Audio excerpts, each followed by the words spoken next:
نحمده ونصلي ونسلم على رسوله الكريم اما بعد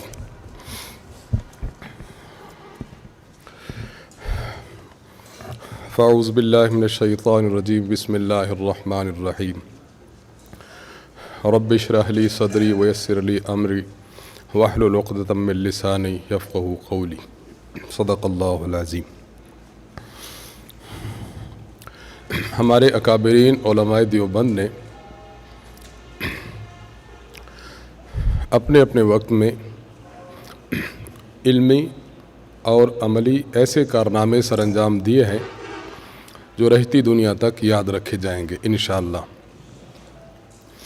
اللہ تبارک و تعالیٰ نے ہمارے اکابرین کو ہر میدان میں ایک عظیم شان اور منزلت عطا فرمائی تھی۔ تفسیر کا میدان ہے، حدیث کا میدان ہے، فقہ اور تاریخ کا میدان ہے، معاشرت کا میدان ہے۔ جس میدان کو بھی دیکھیں تو ہمارے اکابرین نے کارہائے نمایاں سر انجام دی ہیں۔ مرکز اہل سنت والجماعت کی تاسیس کے مقاصد میں سے اہم مقصد یہ ہے کہ ہم اپنے عقائد اور نظریات کو دنیا میں پھیلائیں اور ان پر وارد ہونے والے اعتراضات کے جوابات دیں۔ میں اکابرین کی اس ہمہ جہتی کوششوں میں سے محض اس مقصد کو لے کر چلوں گا جس مقصد پر ہمارے مرکز اہل سنت والجماعت کی تاسیس ہے، یعنی ہمارے اکابرین نے اپنے عقائد اور نظریات کا پرچار کیسے کیا اور ان پر وارد ہونے والے اعتراضات کا جواب کیسے دیا۔ بس یہ نقطہ ذہن میں رکھ لیں تو ہمیں سمجھ آئے گا کہ یہ کام کتنا عظیم ہے کہ ہمارے اکابرین مستقل طور پر اس طرف متوجہ رہے۔ ہم اپنی نسبت چار ائمہ میں سے سب سے بڑے امام اعظم ابو حنیفہ رحمۃ اللہ علیہ کی طرف کرتے ہیں۔ امام اعظم ابو حنیفہ رحمۃ اللہ علیہ کی زندگی کا ایک بہت بڑا حصہ فقہ کی تدوین میں لگا اور آپ کی زندگی کا اچھا خاصا حصہ اس بات میں لگا کہ آپ نے غلط عقائد اور نظریات کا رد کیا ہے اور امت کو صحیح عقائد اور نظریات کے ساتھ آراستہ فرمایا ہے۔ آپ کے زندگی کے مختلف واقعات میں سے ایک دو واقعات آپ کے سامنے عرض کروں گا جن سے پتہ چلے گا کہ ہمارے امام اعظم ابو حنیفہ رحمۃ اللہ علیہ وہ بھی اس میدان کے شاہ سوار تھے جسے ہم میدان مناظرہ، میدان گفتگو اور میدان مباحثہ کہتے ہیں۔ امام اعظم ابو حنیفہ رحمۃ اللہ علیہ کا ایک بار ایک دہریے کے ساتھ مناظرہ ہوا۔ واقعہ بہت معروف ہے کہ امام صاحب اور اس مناظر دہریے کی ایک جگہ پر گفتگو طے ہوئی۔ امام ابو حنیفہ رحمۃ اللہ علیہ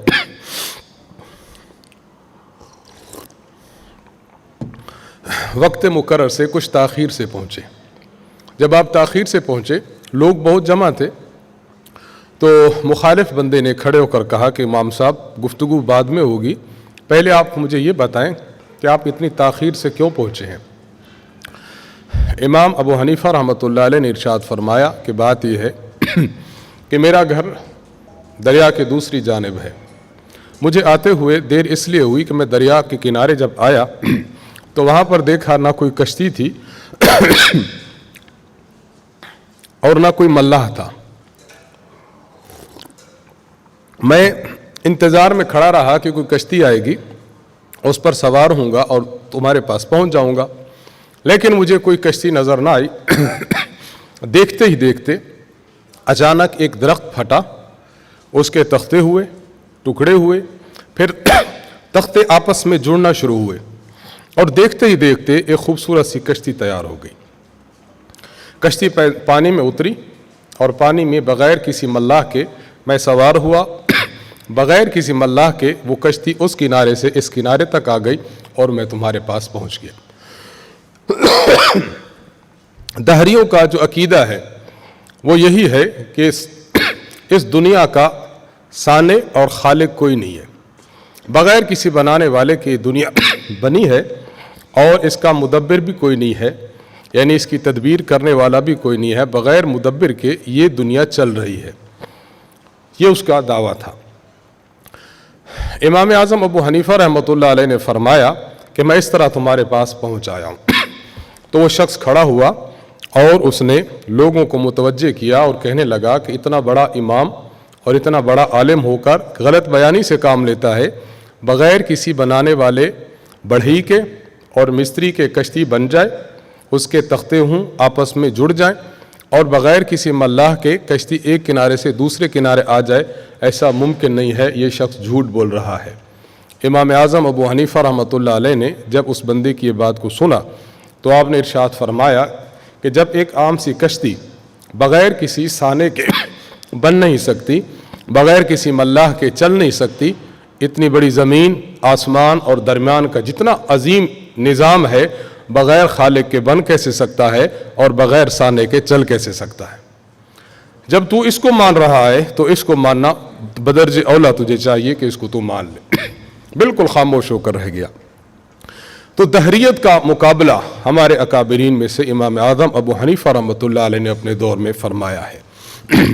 اللہ تبارک و تعالیٰ کے وجود پر اتنی قوی دلیل دی ہے کہ پورے کے پورے عالم کو وجود باری تعالیٰ پر دلیل بنایا ہے۔ آپ نے نور الانوار وغیرہ کتب میں پڑھا ہے، ایک عربی تھا، اس سے پوچھا گیا کیف عرفت ربک، آپ نے اپنے رب کو کیسے پہچانا ہے؟ عربی کہنے لگا کہ البارۃ تدل علی البعیر والاسر یدل علی المسیر فسماء ذات ابراج وارض ذات فجاج کیف لا تدل علی العلی الخبیر۔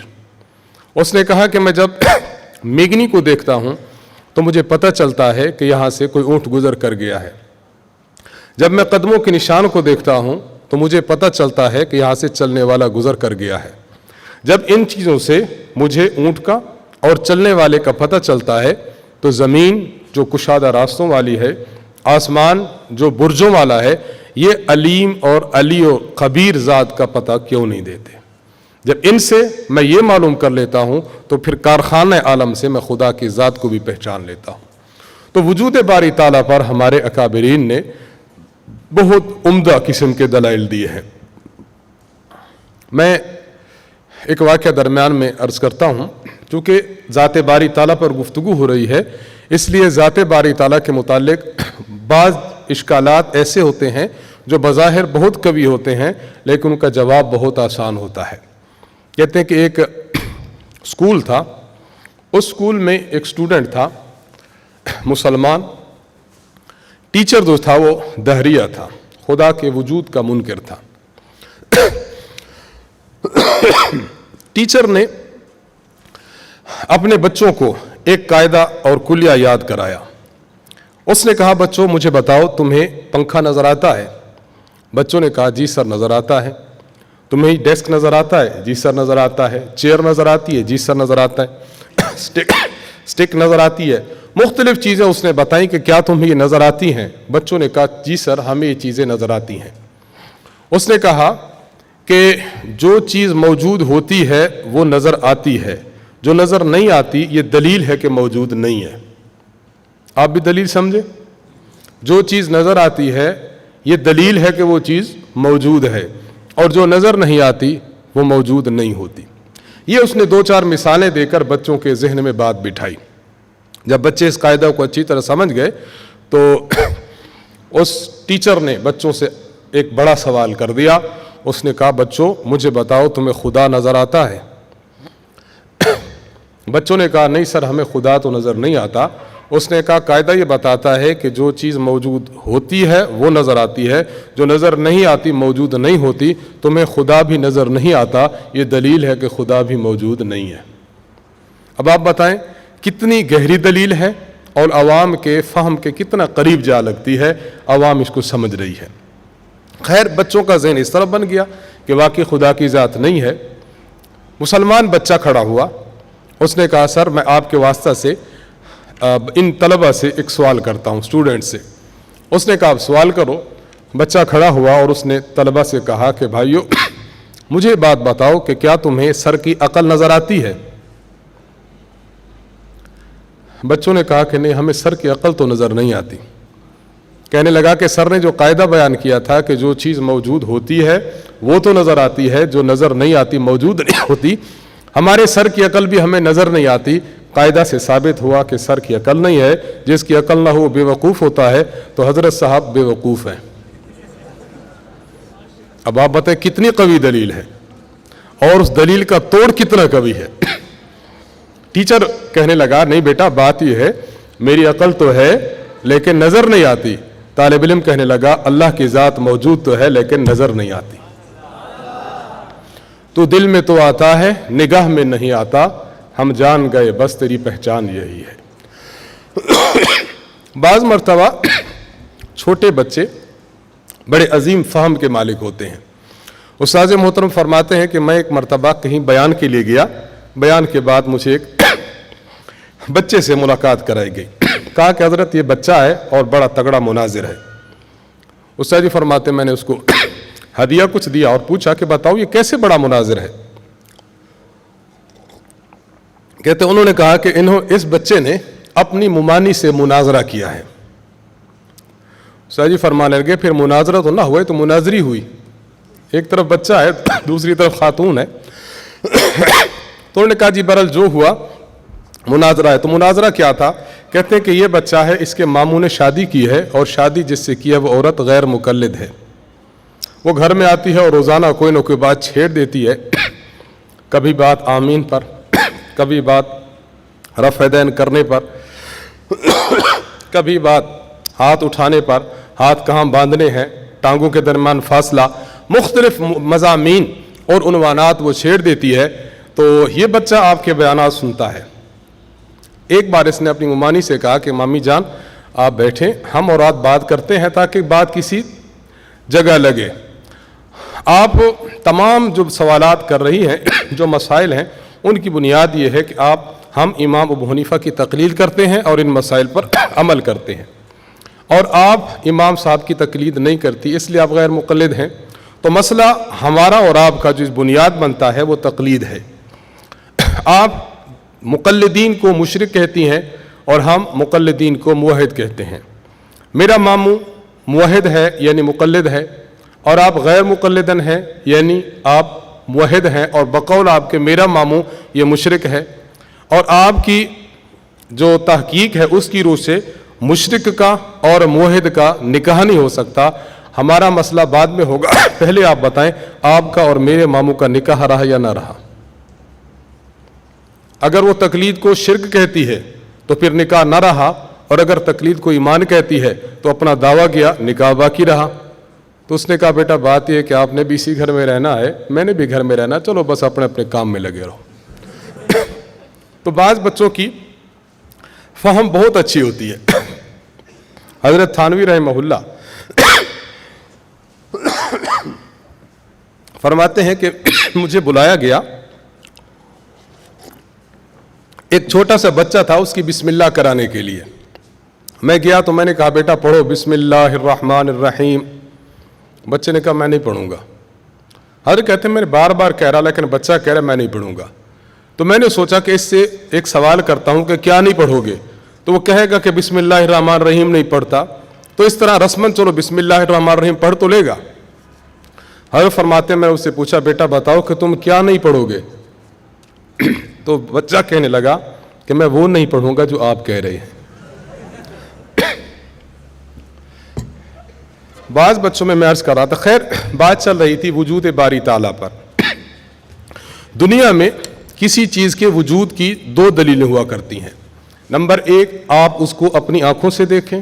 نمبر دو، جو ذات اپنی آنکھوں سے اس چیز کو دیکھ کر آئی ہے اگر وہ سچی ہے تو اس سچے کی تصدیق کر لیں، یہ بھی دلیل ہے اس بات کی کہ وہ چیز موجود ہے۔ آپ میں سے کئی احباب ہیں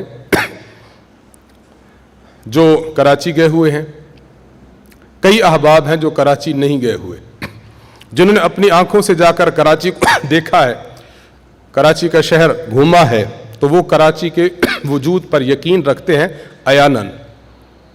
کئی ایسے ہیں جنہوں نے کراچی نہیں دیکھا لیکن جو کراچی دیکھ کر آئے ہیں ان کی بات پر یقین رکھتے ہوئے کراچی کے وجود پر یقین رکھتے ہیں۔ ہم کہتے ہیں یہ تو بات تھی نا مناظرے کی جس میں الزامی جواب بھی تھا،